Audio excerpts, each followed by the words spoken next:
of the Kenya Defence Forces, Honorable Dr. William Samoei Ruto and Mama Rachel Ruto, Deputy President, Your Excellency, all protocols observed because of time. Sir, the military gave us the opportunity yesterday to give an honor ceremony to our fallen general. So today we will not say much. I'm standing here, sir, first with your permission, with the Air Force Commander, because we need to recognize that General was first and foremost an Air Force officer, an ace pilot, the best fighter pilot Kenya has ever produced. I would like to let General Omenda just say something in line with his career as a service commander. Just for a minute, sir.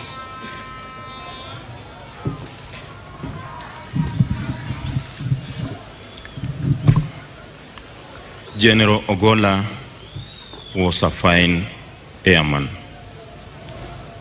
Above all, he was a leader, he was a commander, and he was a mentor to all of us in the Kenya Defence Forces.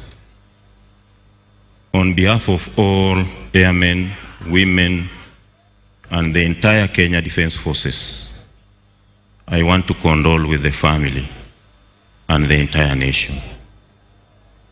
May the Almighty God rest his soul in eternal peace. Amen.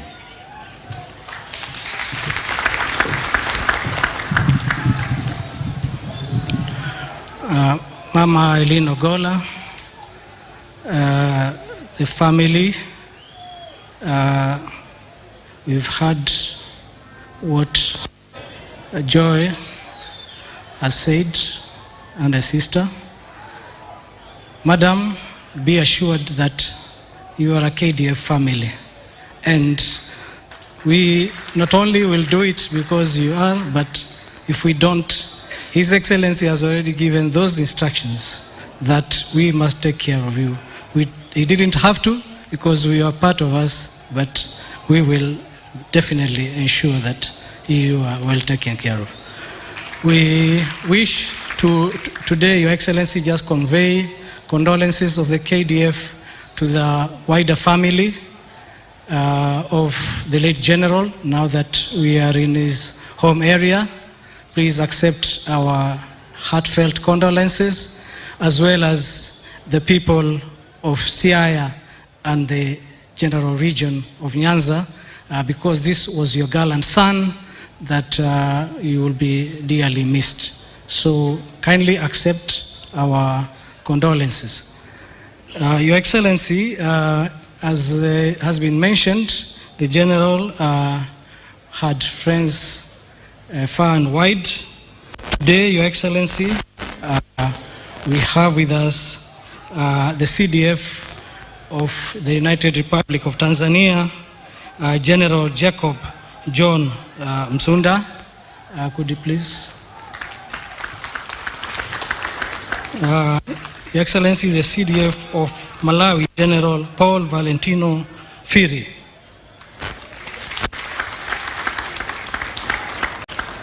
The CDF of Burundi, General Prime Niyongambo.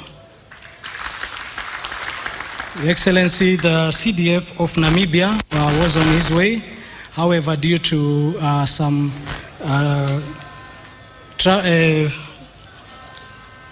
challenges in Joburg, the flight had to be cancelled, so he returned back to Namibia. However, he was able. He had been preceded by a delegation led by Brigadier Nangolo and 2 participants. We also, sir, have from Rwanda Major General Vincent Nyakanundi, the Army Chief of Staff. And from Uganda, sir, a delegation led by Lieutenant General Charles Okidi, the Air Force Commander. Sir, the messages still keep coming, and we should make sure to share with the family because of the General's networks. Allow me at this point to just say again, as a military, the loss that we have felt, and once again assure His Excellency that as the General would have wanted, we continue to soldier on and ensure the security of this country. So nothing has really changed as far as our duties are concerned. Fare thee, our General. May his soul rest in peace. Thank you, Excellency.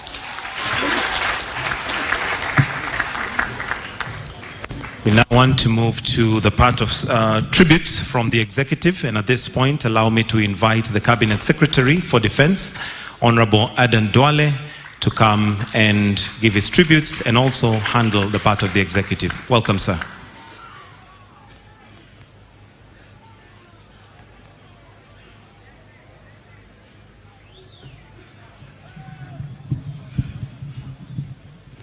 Your Excellency and the Commander-in-Chief of the Kenya Defense Forces, Your Excellency the First Lady, Your Excellency the Deputy President, leaders present, mourners, Your Excellency, my brother and friend and our General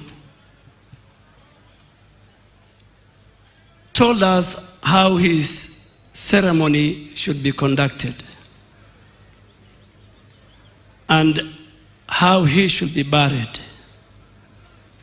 And Mama Eileen and the children have confirmed that to us.